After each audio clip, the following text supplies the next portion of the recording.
Assalamualaikum and good morning class. So this morning we will learn material about text recount. Jadi anak-anak, hari ini kita akan belajar tentang text recount. Understanding, ada masih ingat nggak apa itu text recount? Ya, jadi recount text is a type of the text in English that tells about a story, action, or activity, and usually recount text tell about someone's experience. And the purpose of recount text is to entertain the reader, so that there is no conflicts in this text. In addition, this text also aims to provide information to the reader. Jadi anak-anak, pengertian recount text itu, recount text adalah jenis teks dalam bahasa Inggris yang menceritakan tentang sesuatu cerita atau tindakan atau suatu kegiatan. Jadi biasanya recount text ini menceritakan tentang pengalaman seseorang. Tujuan dari recount text ini adalah untuk menghibur pembaca, sehingga tidak terdapat konflik dalam teks ini. Nah, selain itu, teks ini juga bertujuan untuk memberikan informasi kepada pembaca. Sampai sini ada yang belum dipahami anak-anak? Oke, baik. Kita lanjut ya. Jadi, recount text karakteristik atau ciri-ciri dari teks recount. Jadi anak-anak, ada beberapa karakteristik atau ciri-ciri khusus yang dimiliki oleh recount text, yaitu sebagai berikut. Ada yang tahu nggak ciri-ciri dari recount text? Okay, jadi the first, recount text have a title that can summarize the text. Jadi anak-anak, recount text itu mempunyai judul yang bisa merangkum semua teks. Okay, the second atau yang kedua, because recount text ini menceritakan tentang peristiwa yang terjadi di masa lampau, maka recount text selalu menggunakan past tense.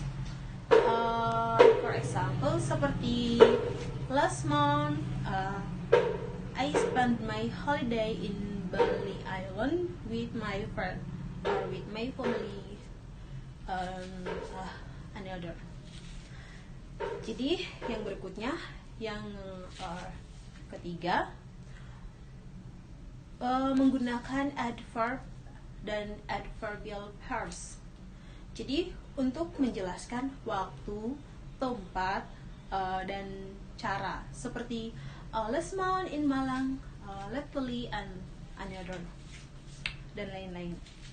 Jadi yang keempat, menggunakan action verb seperti visit, ate, and spend, went, brought, took, and another. Dan yang kelima, karena sifatnya ini bercerita secara berurutan, maka sering memakai kata sambung yang menghubungkan peristiwa-peristiwa dalam waktu, seperti next, later, when, and then, after, before, first, and after that. Dan yang terakhir, karena sifatnya menceritakan atau menggambarkan sebuah peristiwa, maka banyak menggunakan kata kerja ya anak-anak, dan kata keterangan yang menggambarkan secara lebih detail bagaimana verb atau kata kerja ini dilakukan. Oke, bagaimana sampai sini? Apakah ada yang belum mengerti? Oke, baik. Jadi yang berikutnya, the types of recount text. Jadi jenis-jenis dari recount text. Ada yang tahu nggak jenis-jenis dari recount text ada berapa? Iya, baik. Jadi recount text is generally divided into several types based on the purpose of forming a recount text. And the purpose of recount text in general is to convey information of provide information or tell about an event that occurred in the past. Jadi secara umum recount text ini dibagi menjadi beberapa jenis, didasarkan pada tujuan dibentuknya sebuah recount text. Tujuan recount text itu secara umum tadi untuk apa anak-anak? Ayo, untuk apa anak-anak? Iya, untuk menyampaikan informasi atau memberikan informasi atau menceritakan tentang sebuah peristiwa yang terjadi di masa lampau atau yang sudah terjadi di masa lalu. Iya, jadi kembali ke jenis text recount ada 4 ya anak-anak. Jadi jenis text recount itu yang memiliki tujuan berbeda itu sebagai berikut. Yang pertama ada yang tahu nggak? Ya, yang pertama ada personal recount text. Jadi personal recount text is a record text that has the aim of telling authors' personal experience of providing information about the author's past experience. Ya, jadi yang dimaksud dengan personal recount ini adalah teks yang menceritakan kembali tentang pengalaman penulis secara pribadi. Jadi informasi yang ditulis itu menceritakan kembali tentang pengalaman pribadi seseorang yang menulis teks tersebut, mengenai tentang kejadian-kejadian yang terjadi di masa lampau, kejadian yang orang yang menulis tersebut. Oke, sampai sini dapat dipahami? Ya, baik. Jadi yang berikutnya, yang kedua ada factual text recount. Jadi factual recount text itself has a purpose to explain or tell an event happen factually or real.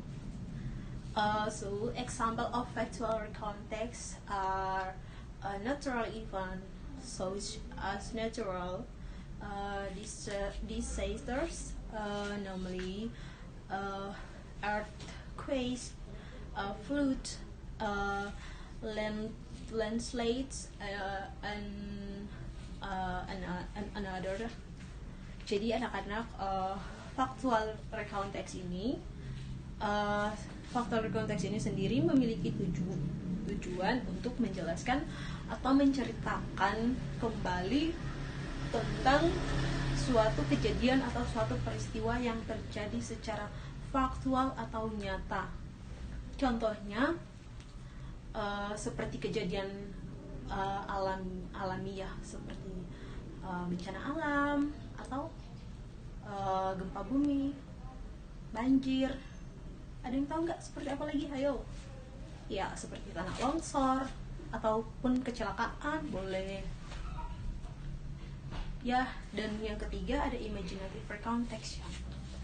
Jadi imaginative recount text ini types of recount text that has an imaginative purpose, in other words, and the right tells the event or experience in the past by imagination. And for example, someone once had a dream and then told it. Jadi imaginative recount text ini merupakan jenis teks yang mempunyai tujuan imajinatif. Dengan kata lain, si penulis ini menceritakan tentang peristiwa atau pengalamannya di masa lalu secara imajinasi. Ada yang tahu nggak contohnya seperti apa? Iya, jadi contohnya seperti seseorang pernah bermimpi, kemudian mimpinya itu diceritakan kembali kepada mungkin kepada teman-temannya atau kepada orang di sekitarnya. Nah, itu adalah imaginative recount text. Dan yang terakhir, yang keempat adalah biographical text recount atau recount text. Type of recount text that tell a person biography. Jadi anak-anak, biographical recount text ini merupakan jenis teks yang menceritakan tentang biografi seseorang. Sampai di sini dapat dipahami anak-anak? Apakah kurang jelas? Boleh ditanyakan. Kalau kurang jelas silahkan. Oke, ya udah kita lanjut ya. Selanjutnya, mari kita pahami seperti apa struktur kerangka model penyusunan suatu recount text atau text recount secara teori. Oke, jadi anak-anak, umumnya recount text ini memiliki struktur sebagai berikut.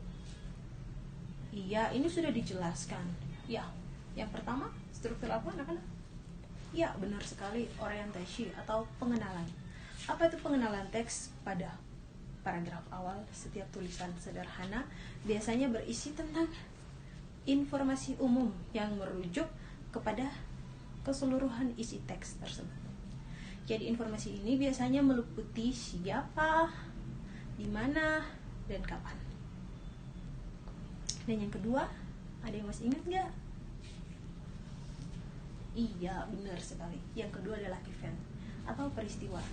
Jadi apa saja yang terjadi terhadap pelaku dalam teks tersebut. Jadi dalam teks tersebut apa saja yang dilakukan oleh pelaku tersebut. Ya, yang terakhir adalah reorientation atau pengenalan kembali.